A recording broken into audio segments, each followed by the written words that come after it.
Peace, loves. This is True Five Star Your Life Driver. Welcome to this edition of Wild Truckin, sponsored by Truckin.ee. Again, I am True Five Star, your host, and I have a special guest this evening. This guy has, well, first of all, before we get deep into the questions, I'd like to ask, do you have a handle, a CB handle that you go by? I don't. Yeah. I'm a car hauler, so they usually just call us parking lot. Oh, okay. Yeah, Okay, never heard that one. I never heard that before. Okay, so let me ask you this. In your bio, you mentioned that you have traveled over 1 million miles. Over 2 million miles to be honest. Yeah. That's crazy. How long have you been in the business? 20 years. 20 years. Wow. You don't even look old enough to have been driving for 20 years. I'm 49. Wow. Okay. All right. No, you don't look 49. But 20 years, that's a long time. So I'm sure that your career has taken different twists and turns throughout those 20 years. Now, are you an owner, operator, or? I've done it all. Okay. I've done it all. Owner, driver, company driver, owner, operator, small trucking company. Okay. I'm presently doing a lease purchase, owner, operator situation. Oh. Yeah. Okay. Well, let me ask you this. What led to trucking for you? What led to the industry? A friend of mine, to be honest. That was it. He started a box truck company and he was doing pretty good, and he showed us the game, and I just decided to go with the big trucks instead of the box trucks. Okay. So that was really it. It just kind of fell in my lap. The money lured you in. Yeah. Okay. Okay. The freedom and the money. The freedom and the money, because I'm a barber too.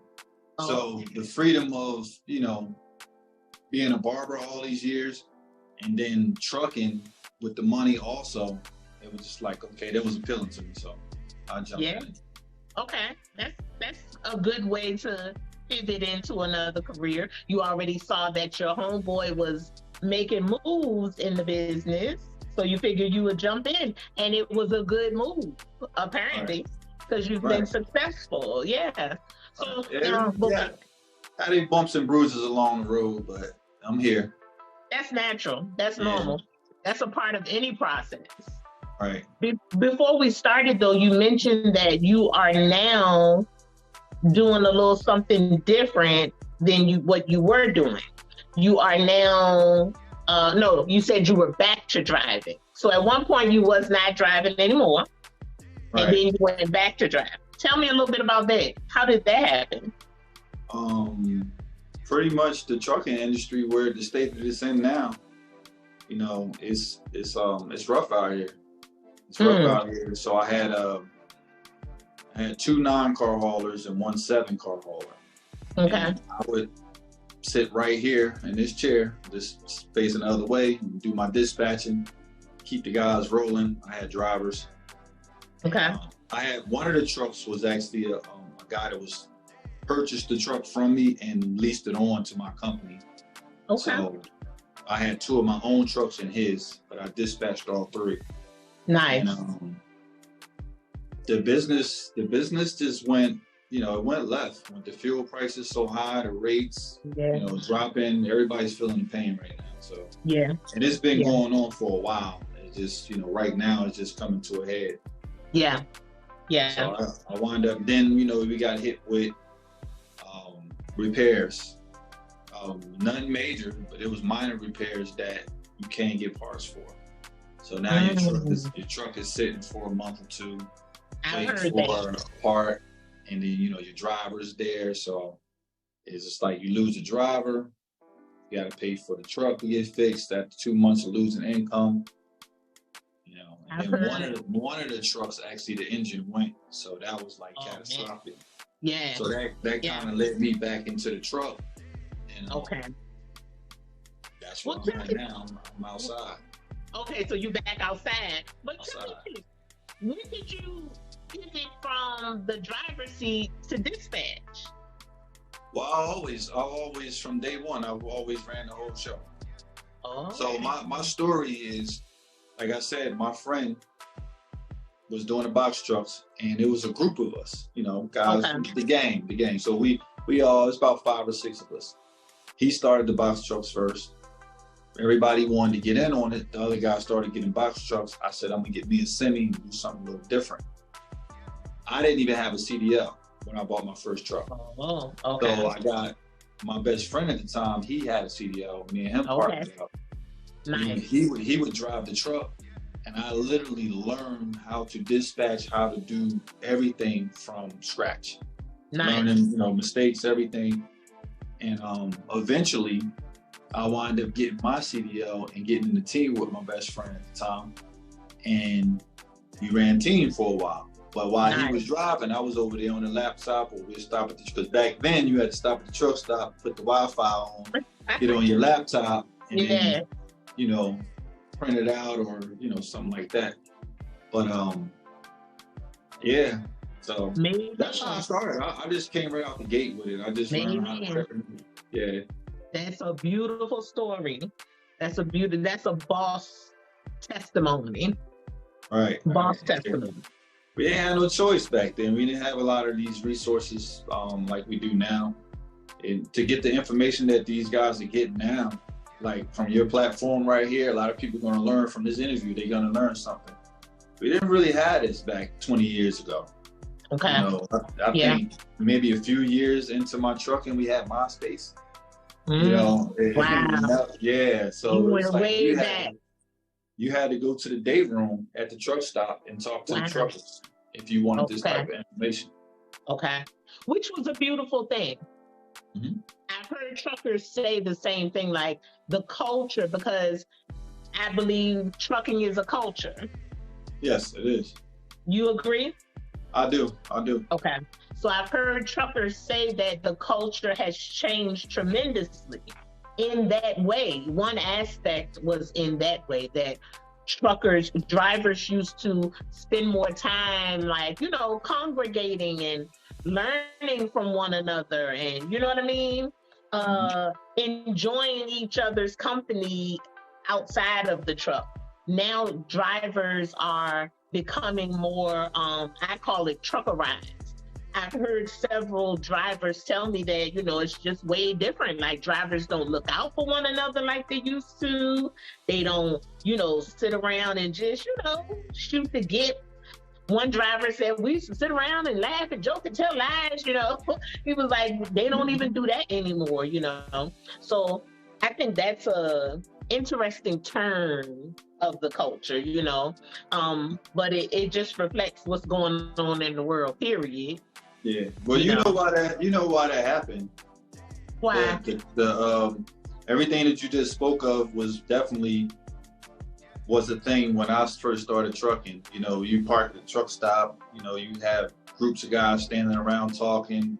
You have day room, watching the games, laughing and joking, talking, working on trucks together. Yeah. All of that. There's one simple thing that took all of that away. What? It's called the ELD. Oh, the ELD? Wow.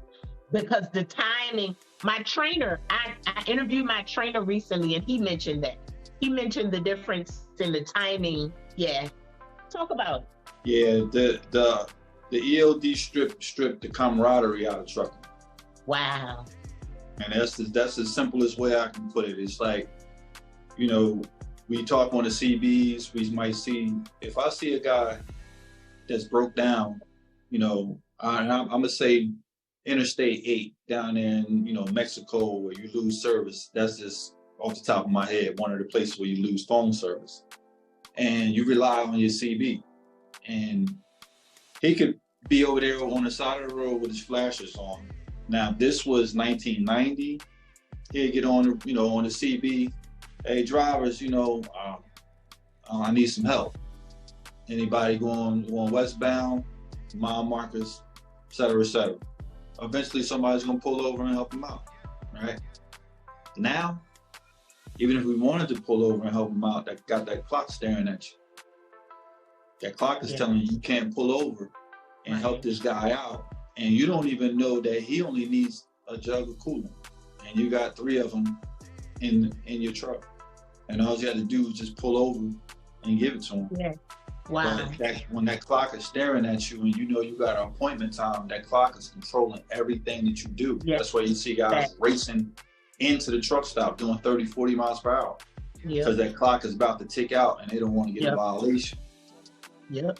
You know, so ELD really took it, and you know, I can go deep on that stuff. So it was never about safety. It was always about money in America, period. So it was always about even in the playing field, because you have companies like Swift that are a mega carrier, right? But their trucks are governed at 62. They had onboard logging devices. There wasn't ELDs then, right? So they were still under those restrictions. But then you have a small fleet owner like myself or some of my friends that I know that got multiple trucks.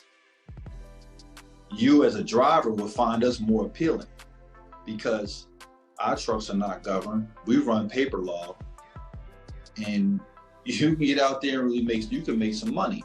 Now, you'll have certain people be like, oh, well, you running paper log, you fudging your log, you cheating, you doing this and you doing that. And I'm always one to argue it because, yeah, you might fudge a few minutes because you got caught in traffic or you had some type of delay, right? The paper log was safer. The stats show it. Since they implemented the ELD, accidents and fatalities in trucking have increased. So it's no numbers wonder. No wonder. And I ran paper log all the way up into 2 years after they implemented the ELD. Because when they did, I got off the road and I ran local and I ran short haul exemption. Okay. So until I had to get back on the road and I had to run an ELD, I never knew how it would feel. And I actually had anxiety. Just looking at that clock, and knowing it's ticking, knowing I gotta get here, I gotta do this. You know, the clock is telling you, go to sleep, wake up. You got 10 hours. You know, we got bodily functions. We might have headaches. You know, you might not just be in the mood. You might not be sleepy. And that right there is why you go to the truck stop now and you see everybody in the trucks and nobody's talking. Yeah. Wow. I'm glad you said that because, like I said, my platform is advocating a health over hustle trucker culture. So I saw so many drivers that had fell victim to putting the hustle over the health. And it put me in the mind of like a robotic type of, I felt like they were enticed by the hustle, right? Which I'm sure that's the case a lot of times. But now that you say what you said, I'm sure it's just as much of a pressure to be within the time, or whatever. Now, that's who I am is I'm not going to allow myself to be pressured but so much. Me and my driver manager had many a conversation. I'm like, I'm going to be safe first, period. Right. I'm going to be safe first. But that makes me really wonder, like, I bet a lot of drivers just fall victim to the ELD, the pressure of the ELD. Yeah, I mean, it's there. It's definitely staring at you, ticking away. So, and it could be anything. It could be a shipper. It could be a receiver. It could be DOT. It really messes it. Your day could be going smooth in traffic, DOT, a flat tire, anything. The next thing you know, that clock is just used up and it was a wasted day. Yeah. And then now, or it used a couple hours and now you're racing because you're trying to cover ground. And it's just not safer. It's just not safer. And that's what, and to your, what you first brought up about camaraderie and just the guys talking and stuff like that. That's what took it away. Because, see, I could pull over and help that guy. And then if I needed to, I could back my logbook up 10, 15, 20 minutes. Right? If I got sleepy and I'm bobblehead, I'm sleepy.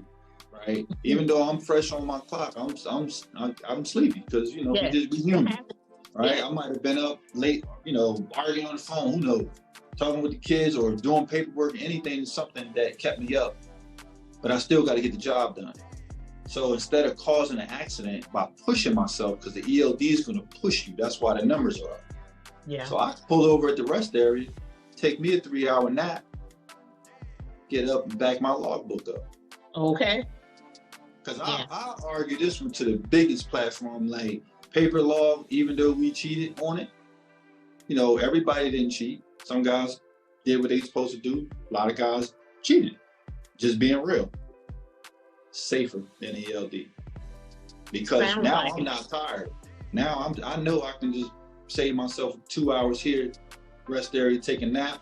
Now I'm safe to get on that road, and I'm still gonna make my appointment. Right. That guy on the ELD, he gonna jump out. He gonna stop at the truck stop, get him some coffee and a Mountain Dew, and then he gonna roll the window down, and he gonna stick his head out the window every time he get tired. And one of them times he gonna fall asleep and he gonna kill somebody. Yeah. Yeah. So unfortunate.